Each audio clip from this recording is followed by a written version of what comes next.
नमस्कार, बहुत स्वागत है आपका। कई बार जीवन में बहुत संकट आ जाते हैं। उनसे बाहर निकलने के लिए सुख शांति का अभाव हो, मुश्किलें ज़्यादा हो, तब क्या करें? क्योंकि खुशियाँ जो होती हैं ना, वो हर तकलीफ़ को हटा देती है, या फिर खुशियाँ आती ही है सेलिब्रेट करने के लिए। तो जब भी आप मुश्किल में पड़ जाएं, जब लगे कि धन की संकट है, कर्जे बढ़ गए हैं, सुख शांति नहीं है, तब आप विशेष प्रकार के पौधों के जड़ की या पौधों के तने की माला का उपयोग कर सकते हैं। वैसे तो बहुत सारे माला हैं जिनका अलग अलग प्रयोग होता है, जिनको पहनने से अलग तरह के फल मिलते हैं और जल्द ही आपकी कामनाएं पूर्ण हो जाती है। तो उसी में से जो माला है जिसकी बारे में आज हम बताएंगे। आज हम आपको कर्जों से बाहर निकलने के लिए, धन प्राप्ति के लिए, शनिदेव की दशाओं से बाहर निकलने के लिए, किसी भी तरह का बुरी दशा है, आपको टेंशन है, परेशानियां ज़्यादा है, तब आप कौन सा माला कब पहने, किसका फल मिले। तो पहले हम बात करेंगे चंदन की माला की। चंदन दो तरह का होता है, एक तो रक्त चंदन, दूसरा श्वेत। और अगर आपके घर में बहुत ज़्यादा, किसी को भी, बच्चे हैं, बड़े हैं, किसी को भी सर्दी की शिकायत बहुत ज़्यादा हो, हमेशा हमेशा जुकाम हो जाता हो, क्योंकि मंगल ग्रह भी इससे दूर होता है, तब इस माला को धारण करना चाहिए। या फिर एक टुकड़ा आप अपने पास भी रख सकते हैं या कलाई में पहन सकते हैं।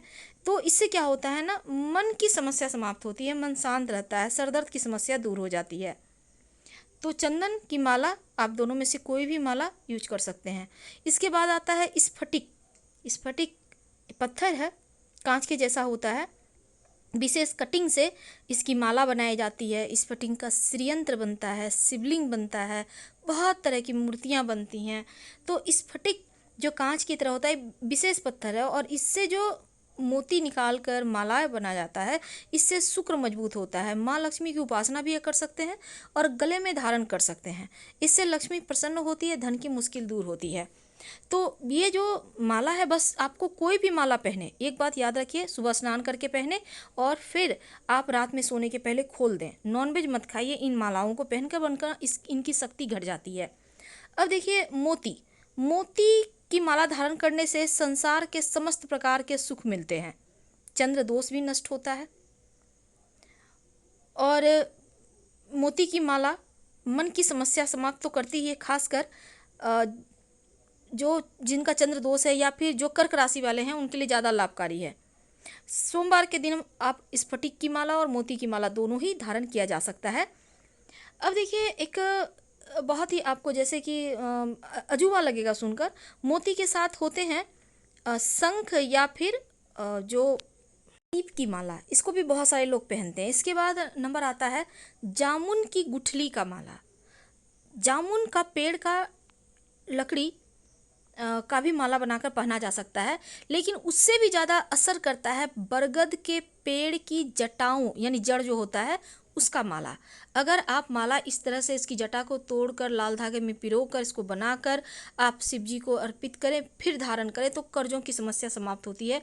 आप धारण ना भी करें, एक ही आप जटा लेकर आप कलाई में धारण कर सकते हैं, पॉकेट में रख सकते हैं या धन स्थान पर रख सकते हैं। इससे धन की समस्या दूर हो जाती है। और जामुन की गुठली, या फिर गुठली याद है ना, जानते होंगे आप।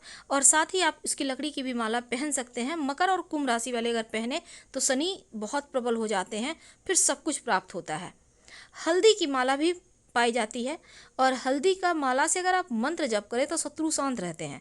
लेकिन अगर आप इसको धारण करते हैं तो भाग्योदय होने में जो भी गड़बड़ है या भाग्य दोष है, वो समाप्त हो जाता है। हल्दी की माला धारण करने से कामनाओं की पूर्ति होती है। और अगर किसी को पीलिया है, जॉन्डिस जिसको कहते हैं, तो वो भी समाप्त होता है। गुरु बलवान होता है, गुरु संबंधी दोष समाप्त होते हैं, शत्रु बाधा होती है हल्दी की माला धारण करने से। उसके बाद आता है नंबर रुद्राक्ष का। अब रुद्राक्ष का माला कोलेस्ट्रॉल को कंट्रोल करता है। रुद्राक्ष आप 26 मनके की माला धारण कर सकते हैं सर पर, 50 मनके की माला गले में, 16 मनके की माला बाह में, 12 जो रुद्राक्ष होते हैं वो मणिबंध में पहनने का विधान है, और 108 दानों का माला पहन ले तो अश्वमेघ यज्ञ का फल मिलता है। यहाँ तक कि पद्म पुराण, शिव पुराण में ये तक लिखा गया है कि रुद्राक्ष की माला पहनने वाले शिवलोक में जाते हैं।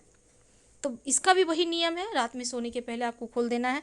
इसके बाद आता है मूंगे की माला, एक तरह का पत्थर है और मंगल के लिए, खासकर मेष और वृश्चिक राशि वालों के लिए बहुत अच्छा होता है। यहाँ तक कि नज़र दोष वगैरह नहीं लगती, भूत प्रेत बाधा जादू टोना असर नहीं करता। नवरत्न माला, जिसमें कि 9 के 9 ग्रह शांत हो जाते हैं। विशेष सफलता और सिद्धियों को प्राप्ति करने के लिए ये माला पहनी जाती है। तो काले सफ़ेद पत्थर की माला भी होती है, जो केतु प्रधान व्यक्तियों को के लिए लाभकारी होती है और भौतिक सुख समृद्धि मान सम्मान यश के लिए आप नवरत्न माला पहन सकते हैं। अब अगर हम जड़ी बूटी की बात करें तो मदार और धतूरे के पौधे की भी माला पहनी जाती है, उसके बारे में अंत में हम आपको बताएंगे। लेकिन उसके पहले हम इसको कहते हैं बैजंती माला। भगवान श्री कृष्ण को बहुत ज़्यादा प्रिय है बैजंती, और इसके जो बीज होते हैं, इसके माला अगर पहना जाए तो प्रेम प्राप्त होता है, प्रेम बढ़ता है, व्यक्ति का जो प्रेम वाला पार्ट है वो मजबूत हो जाता है। हकीक की माला अलग अलग रंगों में मिलता है, ग्रहों की शांति के लिए इसको धारण किया जाता है। लेकिन हकीक का माला पहनने से मान सम्मान बढ़ता है, आकर्षण बढ़ता है। इस माला को सोमवार या शुक्रवार को धारण करना चाहिए, हालांकि ज्योतिष से पूछकर ही धारण कीजिएगा तो आपके लिए ज़्यादा अच्छा रहेगा। कमल गट्टे की माला, इसको शुक्रवार के दिन धारण किया जाता है। ये माला से आप माँ लक्ष्मी का मंत्र जप कर सकते हैं, आप चाहे तो इसको धारण भी कर सकते हैं।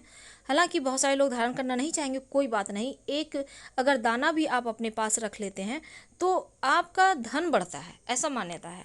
अब हम बात करेंगे बरगद के पेड़ की, हमने जैसे बात की उसी तरह अब हम आक और धतूरे के जड़ के बारे में बात करेंगे। देखिए, आक और धतूरा, जैसा कि आपको पता है, आक का पौधा अगर पुराना हो जाए तो उसकी जड़ में गणेश जी की आकृति हूबहू आने लगती है, और इस आकृति का गणेश जी का जो है उसको लाकर आप घर में पूजा पाठ करते हैं तो कभी भी श्री की कमी नहीं होती। और जो धतूरा है, धतूरा का जड़ या फिर इसकी लकड़ी का माला अगर आप बनाकर पहनते हैं तो बुरी बलाओं से तो बचे ही रहते हैं, किसी भी तरह का नकारात्मक शक्ति आप लोगों पे असर नहीं करता।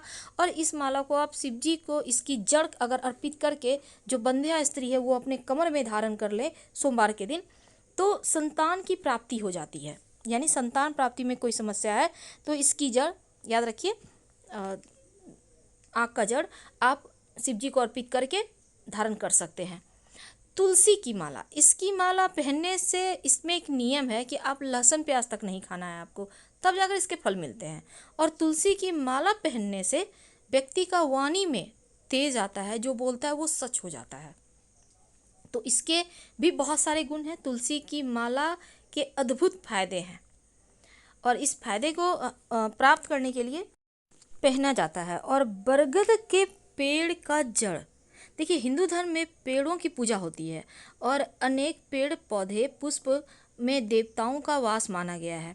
तो बरगद का जटा वृक्ष, यानी कि बर का पेड़ जिसको कहते हैं, इसमें देवताओं का वास तो है ही, और ज्योतिष और तांत्रिक ग्रंथ में भी इसका प्रमुख स्थान है। तो इसके वैसे तो देखिए, बरगद की जड़ ग्रहों की शांति के लिए बहुत काम आता है और जड़ बहुत चमत्कारिक है। इसकी जड़ को कब धारण करें? देखिए, वैदिक ज्योतिष के अनुसार इस वृक्ष पर मंगल का आधिपत्य है और मंगल ग्रह की शांति के लिए जड़ धारण करना चाहिए। बरगद का जड़ धारण करने से विवाह की समस्या समाप्त होती है और अंगारक दोष शांत हो जाता है। अगर भूमि भवन संपत्ति के कार्यों में रुकावट है तो भी इस जड़ को आप धारण कर सकते हैं। यहाँ तक कि प्रॉपर्टी का व्यवसाय जरूर धारण करें, कर्ज मुक्ति के लिए भी इसको धारण किया जाता है और साथ ही मानसिक शांति, विचारों की शुद्धता आती है। यह है बिल्व का पेड़, बिल्व पत्र का पेड़। इसकी जो ठाल होते हैं उसको सुखाकर छाया में या ऐसे भी सुखाकर, अगर इसका छोटा छोटा मनका बनाकर या बांध कर आप गूंथ कर लाल धागे के सहारे फिर गले में धारण करते हैं तो आपके ऊपर लक्ष्मी की कृपा बरसती रहती है। और लक्ष्मी की कृपा बरसेगी तो फिर चारों दिशाओं से धन बरसेगा। यानी इसकी माला अगर पहने तो आपके जीवन में कभी भी धन की कमी नहीं होती।